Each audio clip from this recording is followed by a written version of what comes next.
Welcome back everyone. We are trying to create a sandal here. Now the way the sandal looks like, I had already, will I say, lined it. I used a 2 inches by the size of the person I'm making the sandal for. It's for a size 45. So I made it 2 inches by 11. So this is it. This is the front part, and the other longer strap is for the instep area. Now the way the pattern looks, there is a strap that connects this front part and the instep area, and that is what we will try to fix. So this is me just trying to get the middle so I'll be able to fix that strap.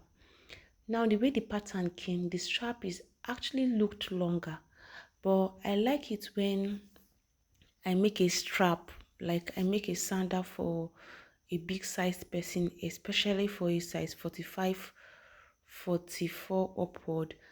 And the strap of the sandal, this strap you are seeing, is slightly bold. I like bold strap so that to be able to have a very good grip on the customer or the person's feet.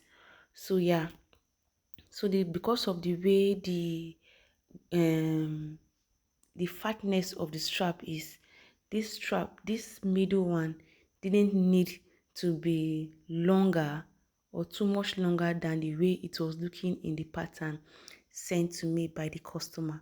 So this is also just trying to place it at the middle.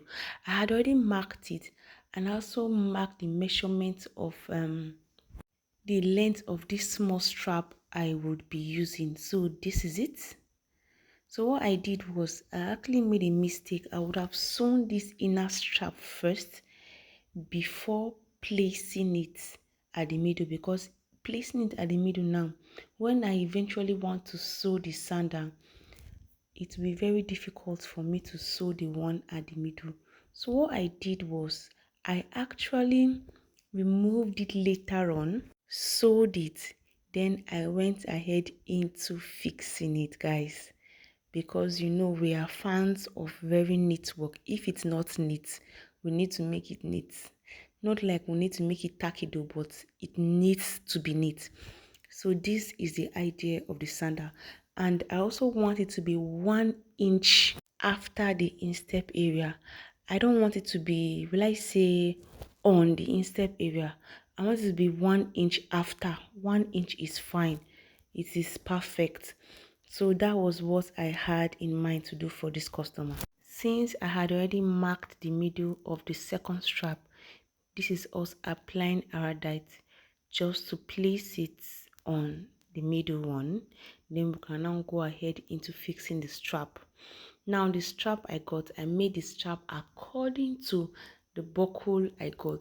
After I lined the sandal strap, I went right ahead into sewing it before fixing it. Now the measurement I use for a big sized person when it comes to fixing strap before sewing, I usually use a 4.5. Some people use 5, but I don't know. I just feel five feels like too much space. But you can try it though. But I usually go for a 4.5. So what I did was I just folded the tape of our I folded our measurement tape by 4.5, and this is me trying to get the middle before putting the strap. So this is another idea. If you want to put a strap for a customer, so that you can sew it, you can go for this for a big size anyway. So I usually use a 4.5. I don't know, maybe for a small size you can go for a 4. But yeah, I usually use 4.5. So immediately after that 4.5, that is where you are going to apply your iodite and place it. Can we see that? All you need is to have an accurate measurement for what you are doing, and the lines will just fall in pleasant places for you. So what we did is we just applied iodite carefully according to the length of the buckle, and we went right ahead into placing it. Do we understand? I'm sure we do. So 4.5 is better, but if you want to go for a 5, you can just divide your tape by that same 5 inches measurement, and of course you get a 2.5. It will help you. So like I said, I had already gotten the measurement for the size I want, because immediately you feel this buckle, you can't trim it again since it's already sewn. else the work will not look neat. So we'll go ahead right now into placing the strap, then we'll go ahead into sewing it. So this is the pattern. There's nothing so much about it. It's also a strapped pattern, so this is how it looks. This is us trying to get the sewing done. So as you are sewing now, like as you can see, I had already sewn the one in the middle, so as it will be very easy when I'm trying to just sew it down, the work will look so neat. So yeah, this is it. We just went right ahead into sewing the other side, and we are done with this pattern. Like I said, it's a strapped pattern, so we didn't do so much on it, but it came out beautifully well, guys. Trust me, it came out beautifully well. For our insole, as usual, I used a ready-made sole. I used a Mako 4 and I used a fiber. I actually didn't sew this the insole, but that's okay. The pattern didn't come soon, like the insole didn't come soon, so I didn't bother to sew it.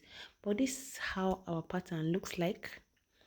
See how fine it is because we took our time to make it. So yeah, that's it, guys. I will just be showing you the aftermath of how our sandal came. So we lasted it 2 by 2.5, yeah, for the lasting process. And of course, because of the weather, it had to go through a heating process, like that, to go through fire for me to heat it. But this is how it looks like. So thank you for watching, guys.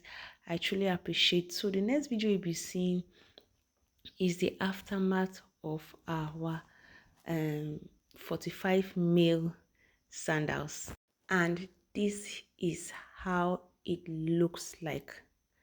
So I didn't really need to do too much polishing on it because the leather is already a shiny leather, so I really didn't have to do much. But this how it looks. Like I said, we always use ready-made soles for our work, so this is it, guys. Thank you for watching. I truly appreciate. Bye.